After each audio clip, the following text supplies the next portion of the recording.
Hello friends, zardozi 50 days சேலஞ்சில் இன்றைக்கி டே 5. டே 5ல் என்ன பார்க்க போகிறோம் அப்படின்னா, நக்ஷி, கோரா, ஷாதி 3 டைப் ஜர்தோசியும் நான் இப்போ வச்சுருக்கேன். இதில் வந்து நம்ம என்ன பண்ணணும் அப்படின்னா, நக்ஷி அண்டு கோராவை நம்ம இழுக்கக்கூடாது, அதாவது எலாபரேட் பண்ணவே கூடாது. ஜஸ்ட்டு எப்படி இருக்கோ அதுக்கு தகுந்த மாதிரி அப்படியே நம்ம எந்த அளவு தேவையோ அந்த அளவு கட் பண்ணி எடுத்துக்கணும்.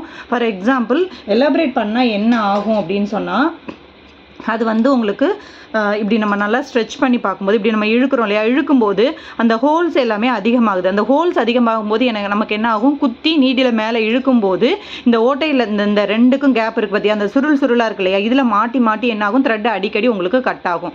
ஸோ நம்ம என்ன பண்ணக்கூடாது அப்படின்னா, நக்ஷியும் இழுக்கக்கூடாது. சேம் ஃபார் கோராவிலையும் உங்களுக்கு அதே மெத்தட் தான்.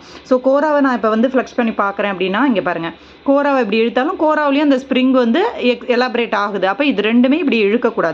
பட் ஷாதியில் அந்த ப்ராப்ளம் நமக்கு வரவே வராது. ஸோ ஷாதியில் வந்து நம்ம லைட்டாக இப்படி லைட்டாக இழுத்துட்டு தான் நம்ம யூஸ் பண்ணணும். இது நீடில் போய் அடிக்கடி மாட்டாது. பட் இந்த ரெண்டுமே உங்களுக்கு அடிக்கடி நீடில் போய் மாட்டும், ஷாதி மாட்டாது. அதனால தான் நம்ம ஷாதியை எல்லா டைப் ஆஃப் ஸ்டிச்சஸ்க்குமே நம்ம யூஸ் பண்ணுறோம். இன்றைக்கான 50 டேஸ் சேலஞ்சு இதுதான். தேங்க்யூ.